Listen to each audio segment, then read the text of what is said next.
Apakah Anda mengikuti Tuhan hanya ketika mujizat terjadi?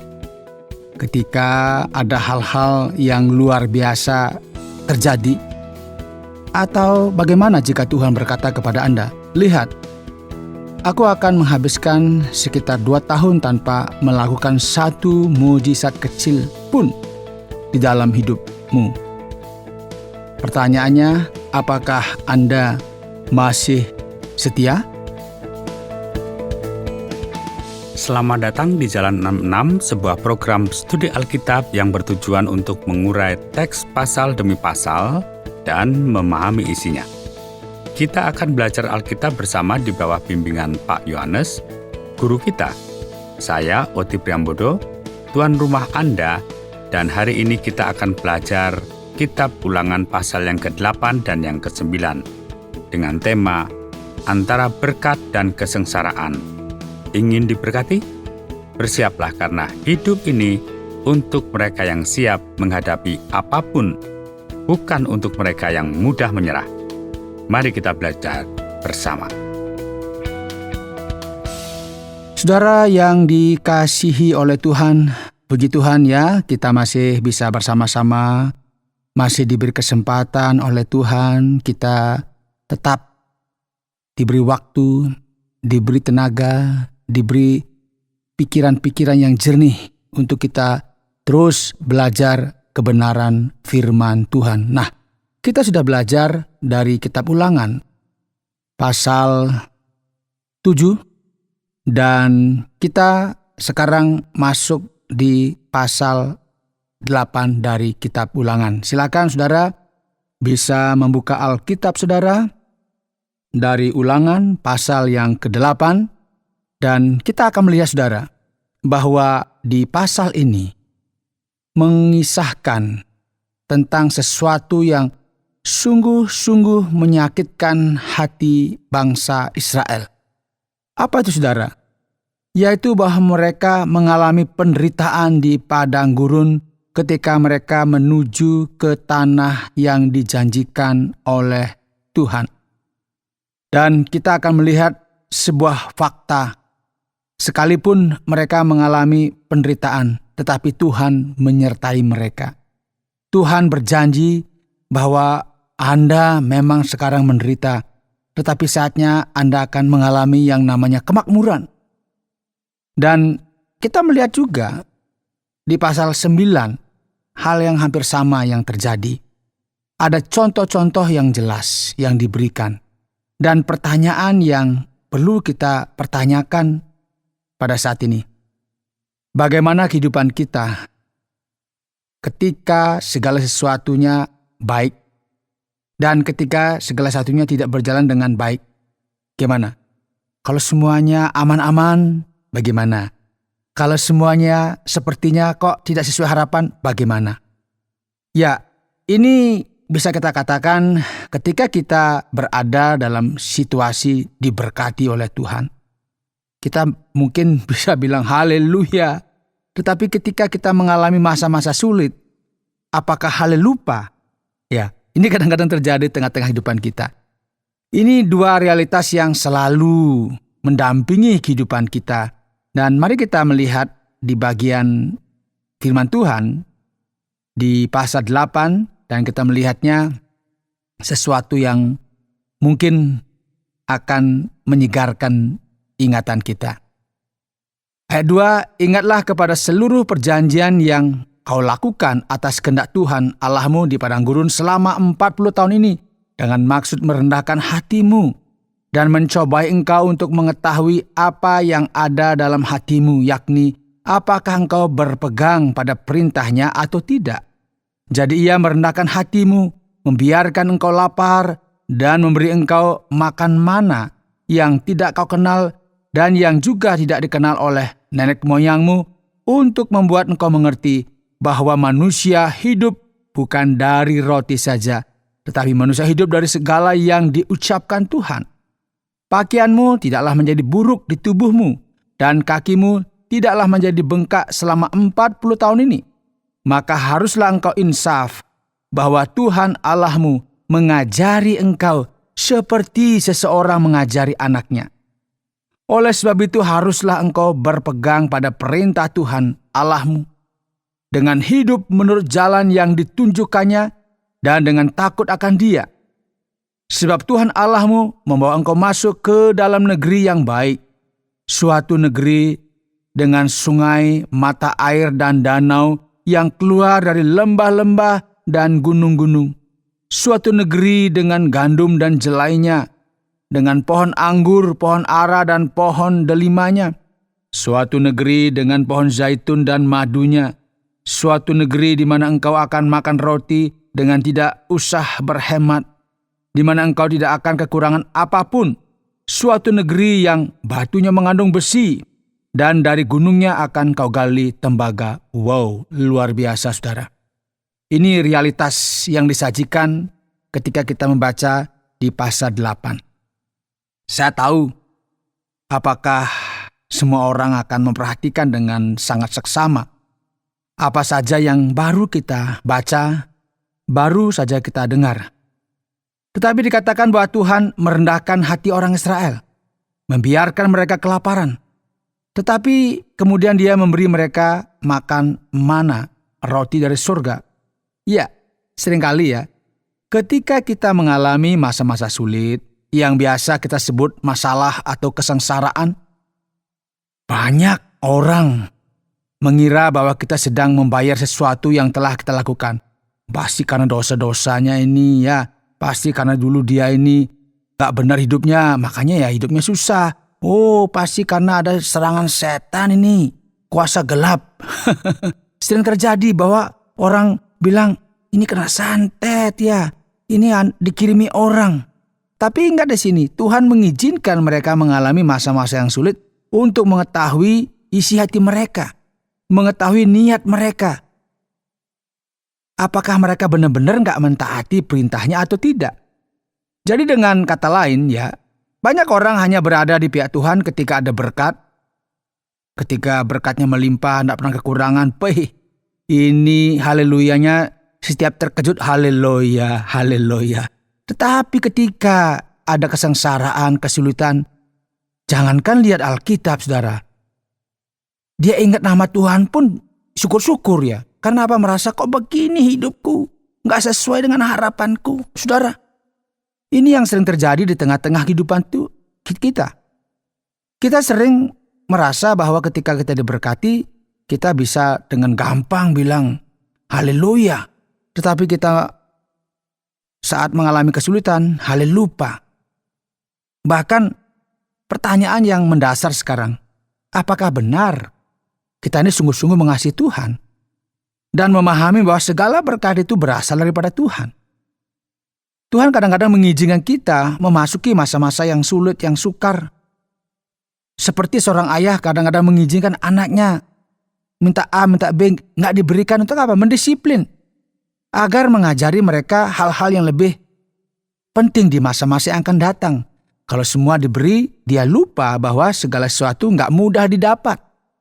Tinggal minta dapat. Tetapi ingat, ketika anak-anak sudah mandiri, dia akan tahu betapa kerasnya hidup ini. Betapa sulitnya hidup ini. Orang harus berjuang, harus kerja keras. Dan itu sesuatu yang tidak mudah. Dan Tuhan sepertinya mengajar demikian kepada umatnya, agar mereka menyadari bahwa Tuhan itu adalah Bapa kita. Coba kita perhatikan ayat 10. Dan engkau akan makan dan akan kenyang, maka engkau akan memuji Tuhan Allahmu, karena negeri yang baik yang diberikannya kepadamu itu. Hati-hatilah ya, supaya jangan engkau melupakan Tuhan Allahmu dengan tidak berpegang pada perintah, peraturan dan ketetapannya yang kusampaikan kepadamu pada hari ini. Dan supaya apabila engkau sudah makan dan kenyang, mendirikan rumah-rumah yang baik serta mendiaminya, dan apabila lembu sapimu dan kambing dombamu bertambah banyak, dan emas serta perakmu bertambah banyak, dan segala yang ada padamu bertambah banyak, jangan engkau tinggi hati, sehingga engkau melupakan Tuhan Allahmu yang membawa engkau keluar dari tanah Mesir, dari rumah perbudakan, dan yang memimpin engkau melalui padang gurun yang besar dan dahsyat itu dengan ular-ular yang ganas, serta kalajengkingnya dan tanahnya yang gersang, yang tidak ada air. Dia yang membuat air keluar bagimu dari gunung batu yang keras, dan yang di padang gurun memberi engkau makan mana yang tidak dikenal oleh nenek moyangmu, supaya direndahkannya hatimu dan dicobainya engkau hanya untuk berbuat baik kepadamu akhirnya. Maka janganlah kau katakan dalam hatimu, kekuasaanku dan kekuatan tangankulah yang membuat aku memperoleh kekayaan ini. Tetapi haruslah engkau ingat kepada Tuhan Allahmu, sebab dialah yang memberikan kepadamu kekuatan untuk memperoleh kekayaan dengan maksud meneguhkan perjanjian yang diikrarkannya dengan sumpah kepada nenek moyangmu seperti sekarang ini. Saudara yang dikasihi oleh Tuhan, ketika kita memperhatikan apa yang diungkapkan tadi, memang semuanya baik, berkat-berkatnya baik, luar biasa, secara finansial tercukupi, tetapi lihat juga ada bahayanya. Apa bahayanya? Kemungkinan orang ketika mereka sudah semuanya serba nyaman, serba tidak kekurangan, Alkitab mengingatkan, hati-hati, jangan sampai engkau melupakan Tuhan dan mulai tinggi hati dan bilang, ya semua ini kan karena saya pintar, saya sekolah yang tinggi, ya kan? Ini karena saya berusaha berjuang dengan keras, dengan luar biasa. Saya siang, malam, pagi kerja terus, ya hasilnya begini. Sekarang saya memperoleh semua kekayaan. Ingat bahwa Tuhan memberikan semuanya itu karena Dia mengasihi kita. Tuhan mengizinkan kita menikmati semua hal yang baik, diberkati dengan luar biasa. Sehingga Tuhan mengingatkan kita jangan sampai kita menjadi orang yang takabur, lupa Tuhan. Dan kita melihat inilah kenyataan yang ada. Kalau kita sekarang yuk masuk di pasal 9. Ayat 4 berbunyi begini. Janganlah engkau berkata dalam hatimu, apabila Tuhan Allahmu telah mengusir mereka dari hadapanmu, karena jasa-jasakulah Tuhan membawa aku masuk menduduki negeri ini. Padahal karena kefasikan bangsa-bangsa itulah Tuhan menghalau mereka dari hadapanmu.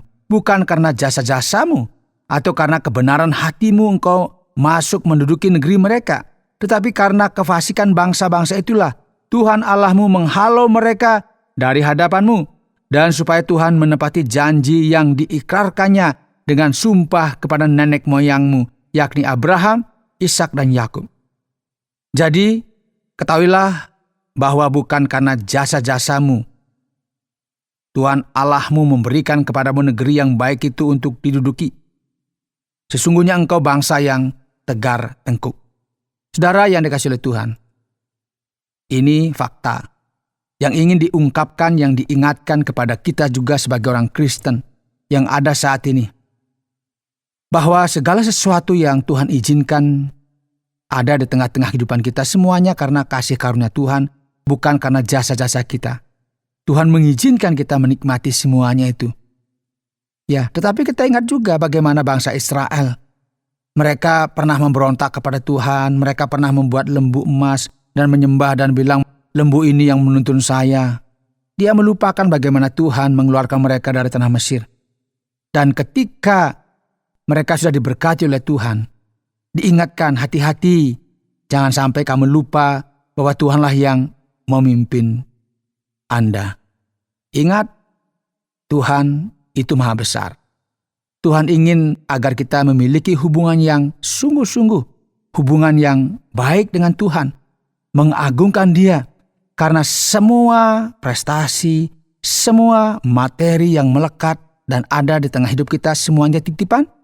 Dan semua itu Tuhan izinkan diberikan kepada kita. Jangan-jangan itu ujian. Jangan sampai kita menjadi takabur, ya, menjadi sombong, tinggi hati, mulai memandang rendah orang lain. Oh, dia gak diberkati, saya diberkati. Jangan seperti itu. Karena apa?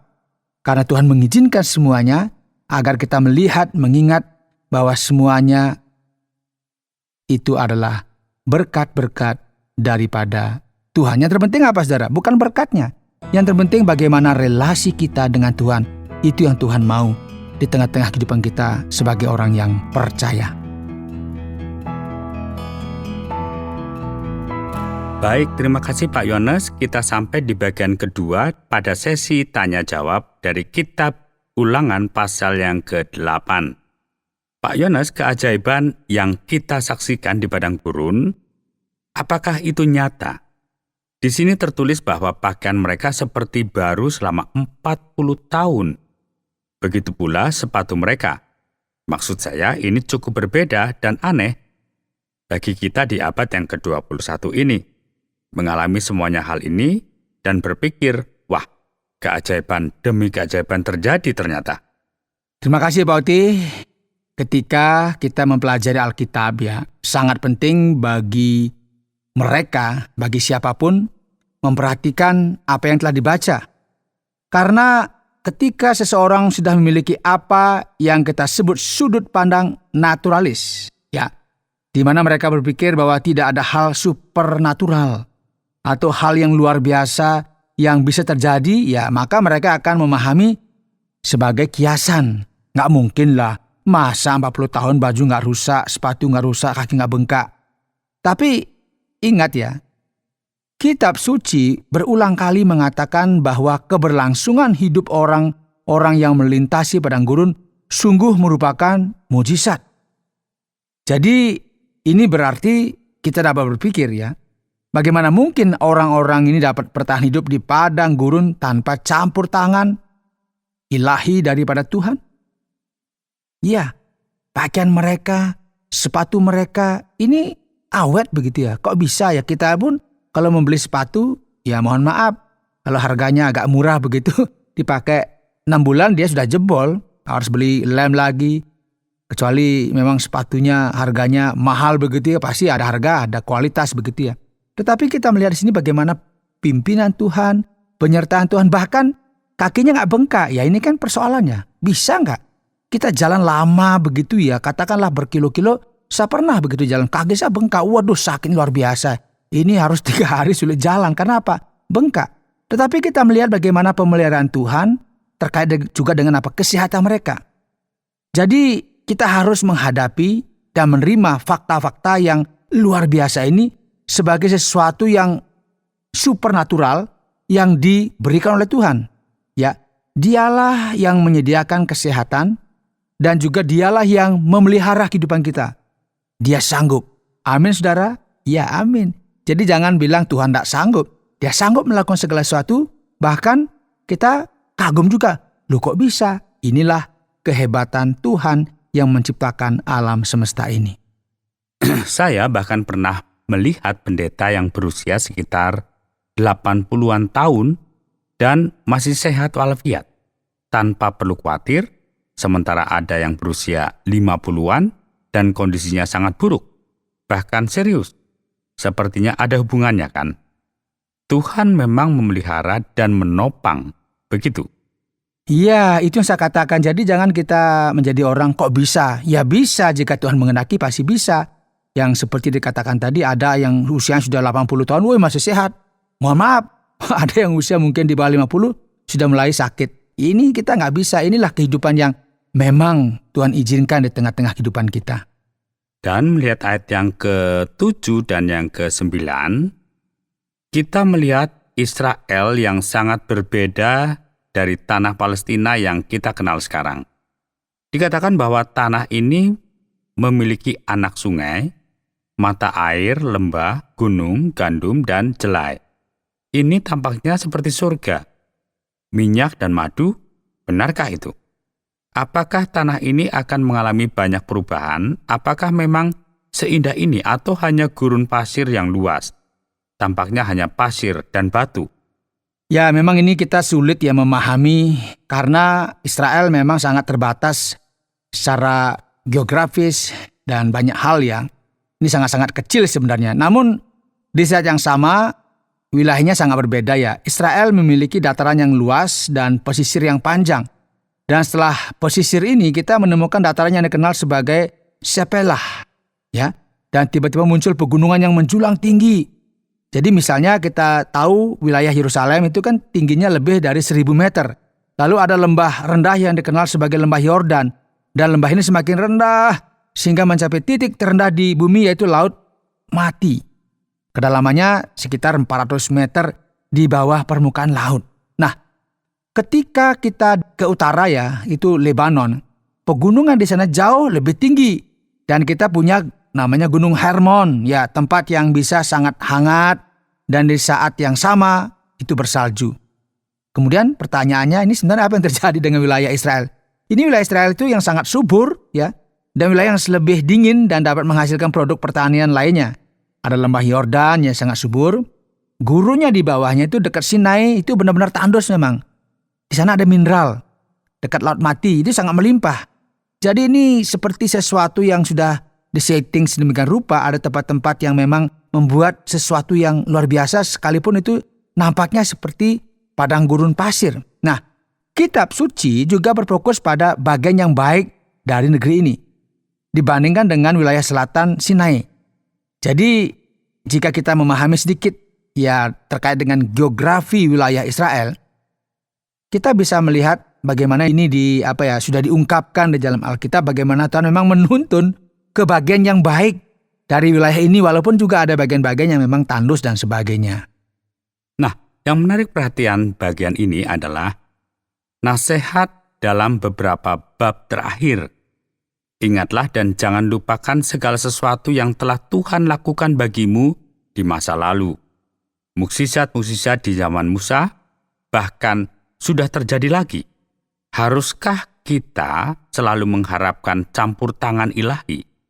Ya, kita perlu memang memahami, dan saya pikir setiap orang Kristen harus tahu bahwa hidup kita secara umum dapat mengatakan bahwa hidup ini adalah sebenarnya mukjizat.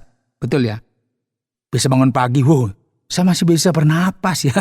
Jadi ketika lihat matahari bersinar, merasakan desiran angin, kita merasakan hidup ini benar-benar mukjizat. Ini Tuhan campur tangan benar di tengah-tengah kehidupan saya. Jangan merasa bahwa semuanya otomatis begitu saja. Karena Tuhan mengizinkan, sehingga ini jelas ada momentum-momentum di dalam kehidupan bangsa Israel.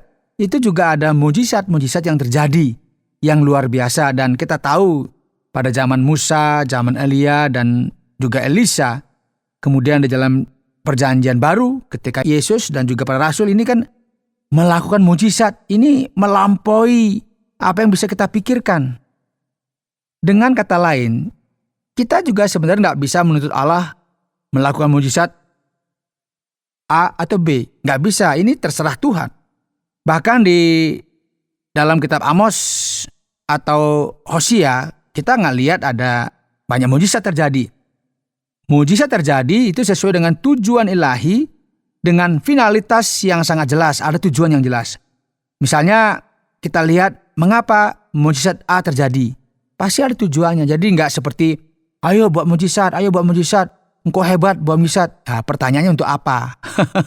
Jadi kita harus tahu benar-benar bahwa ketika kita mengikut Tuhan, itu ada mujizat, berarti itu anugerah Tuhan. Tetapi jika Tuhan berkata, lihat, aku akan menghabiskan sekitar 2 tahun ya tanpa melakukan satu mujizat pun dalam hidup Anda. Pertanyaannya, apakah kita masih setia? Jadi apakah kita melayani Tuhan, atau apakah kita melayani mujizat-mujizat yang memuaskan kita? Jadi harus hati-hati di sini. Yang terpenting bagaimana relasi kita dengan Tuhan. Jangan kalau ada mujizat kita setia. Kalau nggak ada apa-apa, Tuhan nggak ada. Tidak seperti itu. Karena sejatinya Tuhan selalu ada dan siap melakukan apapun sesuai dengan apa? Kehendaknya, dan segala sesuatu yang dilakukan selalu ada tujuan-tujuan yang hanya Dia yang tahu. Seperti kata pepatah, apakah Anda menginginkan berkat dari Tuhan atau Tuhan yang memberkati? Iya, benar seperti itu. Jadi, apakah kita hanya menginginkan berkat-Nya, atau kita, ya Tuhan, silahkan lakukan sesuatu sesuai dengan kehendak-Mu. Berkatilah hidup kami. Kan seperti itu ya. Baiklah, satu pertanyaan terakhir tentang ayat yang ketiga dari pasal yang ke-8 Kitab Ulangan, di mana kita menemukan frase terkenal yang bahkan Yesus gunakan dalam Matius pasal yang ke-4. Ya, ini sangat penting ya. Ada satu pengajaran yang penting yang diberikan di sini, bahwa memang Kadang-kadang kita ini berpikir bahwa hidup ini kan hanya karena makan sesuatu. Misalnya pada masa lalu kan roti begitu ya. Tetapi diingatkan bahwa manusia tidak hanya hidup karena makan roti. Karena sumber hidup itu adalah dari Tuhan. Dia yang langsung memberikan segala sesuatu di tengah-tengah kehidupan kita. Jadi kita harus ingat bahwa ada firman Tuhan yang kita butuhkan untuk kita hidup. Jika Anda memiliki roti rohani, jika Anda memahami apa itu hidup, apa tujuan kita ada, dan apakah saya sudah hidup sesuai dengan kehendak Tuhan, maka kita akan menemukan yang namanya berkat-berkat yang jauh lebih besar daripada berkat materi. Kita akan lihat bahwa itulah inti kehidupan kita. Karena itu ya sesuatu yang kekal, yang tidak pudar, dan yang bertahan lama. Ya materi ini kan cuma sesaat saja. Jangan sampai fokus kita kepada hal yang materi, yang fana, tetapi fokus kepada Tuhan yang kekal, yang sempurna. Baiklah, terima kasih banyak Pak Yohanes untuk penjelasannya. Saatnya kita dapat pelajari cara menerapkan semuanya ini dalam hidup dari bagian pembahasan kita. Saudara, setelah kita mempelajari Ulangan pasal 8 dan 9, tema kita antara berkat dan kesengsaraan. Kita beroleh pelajaran. Ya, semua orang ingin diberkati.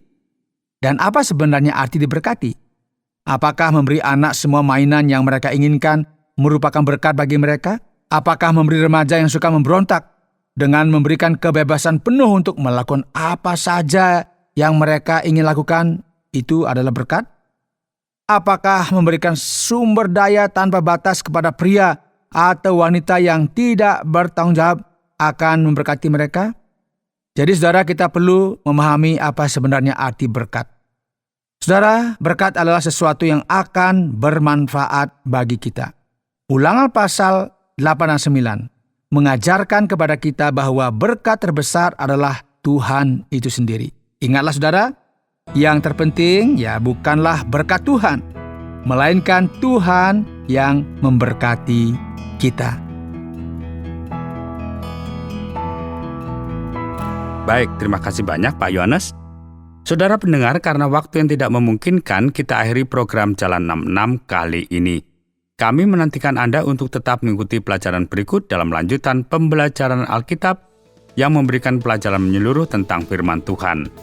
Jika Anda memiliki pertanyaan atau berespon terhadap topik berhubungan dengan program ini, silakan menyampaikan melalui WhatsApp ke nomor 081 333 777 386 081 333 777 386.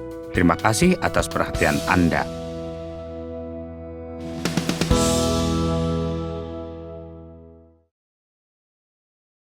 Terima kasih Anda sudah mengikuti program kami. Jika Anda diberkati, jangan lupa like, komen, dan share supaya Anda tidak ketinggalan setiap program terbaru kami. Jangan lupa juga untuk subscribe channelnya dan nyalakan loncengnya. Jika Anda ingin mendukung pelayanan kami, bisa melalui rekening kami berikut ini, atau menghubungi kami di sini.